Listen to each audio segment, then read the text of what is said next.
Hello guys, कैसे हो आप? आई होप आप अच्छे होंगे, स्वस्थ होंगे। वेलकम, आपका स्वागत है मेरे चैनल स्टडी बाय सीमा में। तो आज आपके लिए जो मैं टॉपिक लेके आई हूँ वो लेके आई हूँ हीरोन के सूत्र से अपने किसी भी त्रिभुज या चतुर्भुज का क्षेत्रफल है उसको कैसे ज्ञात करते हैं। तो यहाँ पे जो मैं टॉपिक करवाऊंगी वो हीरोन के सूत्र से त्रिभुज का क्षेत्रफल है वो कैसे ज्ञात करते हैं।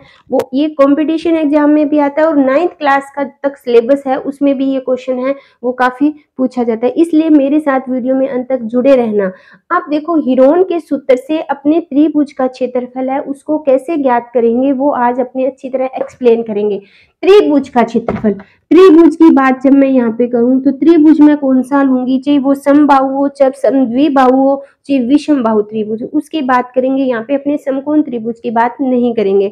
वैसे अगर समकोण त्रिभुज की भी बुझा दी हो तो उससे भी अपने ज्ञात कर सकते हैं। तो यहाँ पे मैंने एक सिंपल त्रिभुज लिया है, विषमबाहु त्रिभुज, ठीक है। यानी ये ए भुज है, ये बी भुज है और ये सी भुज है।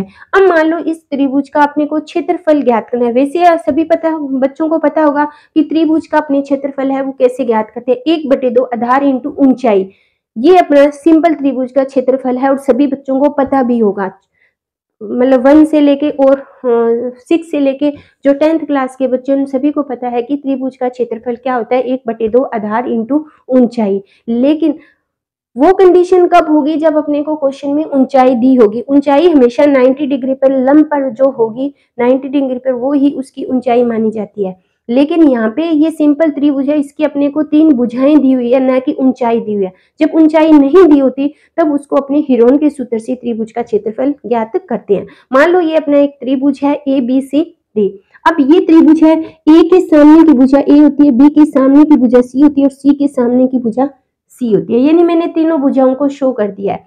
अब पहले अपनी बात करेंगे हीरोन के त्रिभुज का सूत्र क्या होता है, फिर अपने एग्जाम्पल लेके उसको सोल्व करेंगे।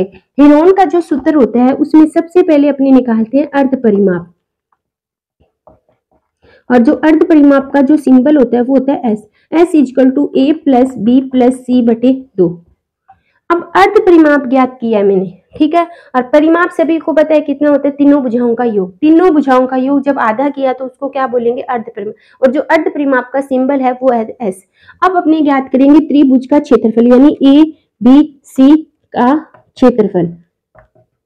सबसे पहले अपने को अर्ध परिमाप चाहिएगा, उसके बाद जो अपना फॉर्मूला है वो क्या है, S - A, S - B और S - C। ये उसका क्या है, फॉर्मूला है, ठीक है बच्चों। ये दो फॉर्मूले, सबसे पहले अर्ध परिमाप पता होना चाहिए, उसके बाद उसका क्षेत्रफल पता होना चाहिए, तभी अपना क्वेश्चन है वो सोल्व होगा। अब देखो, ये चीजें मैंने फॉर्मूला आपको बता दिया। अब अपने लेते हैं एग्जाम्पल के तौर पर, इसको अपने सिद्ध मतलब इसका क्षेत्रफल ज्ञात करेंगे। मान लो अपनी ए भुजा मैंने क्या मानी है, 4, बी भुजा मैंने कितनी मान ली, 6 और सी भुजा कितनी मान ली, 8। मैंने अपनी तरफ से तीनों भुजाएं मान ली, यानी ABC तीनों भुजाएं मान ली। सबसे पहले अपने निकालेंगे अर्ध परिमाप। S = 4 + 6 + 8/2 कितना हुआ, 18/2, यानी कितना हुआ, 9। यानी S का मान कितना आ गया, 9। अब अपने निकालेंगे ABC का क्षेत्रफल।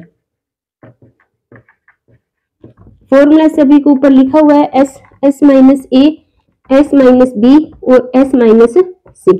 अब देखो S का मान कितना है, 9। 9 में से एक भुजा गई, 9 में से B भुजा गई और 9 में से C भुजा गई, तीनों भुजाएं गई। यहाँ पे 9 है, 9 में से गए कितने बचे, 5। 9 में से बचे कितने बचे, 3 और 9 में से कितने बचे, 1 बचे। ये चीजें आ गई। अब अपने को निकालना है इसका क्षेत्रफल। अब देखो, ये वर्गमूल में है, ठीक है। वर्गमूल में इसका मतलब क्या है, 9 का कितना बाहर आएगा, 3, अंदर कितना बचा, √15 सेंटीमीटर की स्केल। क्या √ बाहर आएगा 15, नहीं आएगा। जो पूरा वर्ग है ही नहीं, जो पूरा वर्ग होगा उसको अपने बाहर ले आएंगे, जो वर्ग नहीं होगा उसको √ के अंदर रखेंगे, ठीक है बच्चों। तो इसका जो क्षेत्रफल है वो 3 √15 है सेंटीमीटर का त्रिभुज का क्षेत्रफल हो गया, जब उसकी भुजा 4, 6 और 8।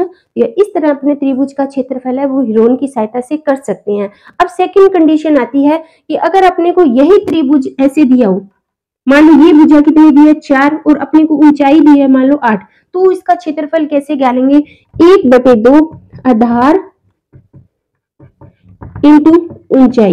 ये कंडीशन कब होगी? जब अपने को क्वेश्चन में ऊंचाई दी होगी। जब अपने को क्वेश्चन में ऊंचाई नहीं दी हुई तो फिर अपने हिरोन के सूत्र से त्रिभुज का क्षेत्रफल जो हिरोन से करेंगे और सिंपल त्रिभुज आधार इंटू, अगर एक ही क्वेश्चन में दोनों करेंगे तो आंसर हमेशा सेम आएगा। मतलब एक क्वेश्चन को अपने कितने ही फॉर्मूले या कितने ही तरीके से करें आंसर हमेशा सेम आएगा, तो वो करेक्ट मेथड माना जाता है, वरना नहीं माना जाएगा।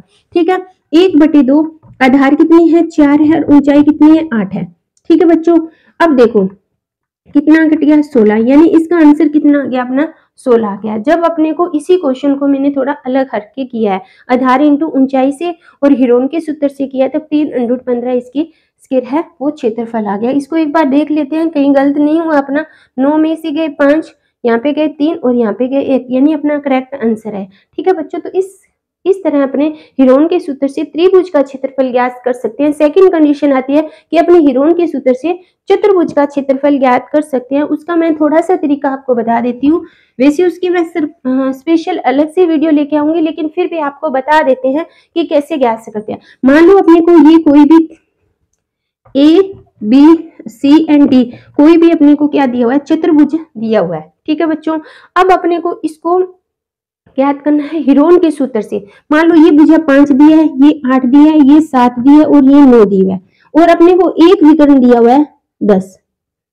ठीक है, अब अपने को इसका सिंपल है। अब ये अगर मैं बात करूं समांतर चतुर्भुज की, अगर मैं ये समांतर चतुर्भुज बनाया है, तो अपने को पता है समांतर चतुर्भुज का क्षेत्रफल कहते हैं आधार इंटू ऊंचाई होता है। ठीक है बच्चों, आधार मान लो अपने को पता है, लेकिन ऊंचाई नहीं पता। मैंने कहा था ऊंचाई जो होगी, जो 90 डिग्री कोण बनाएगी, वो हमेशा ऊंचाई मानी जाती है।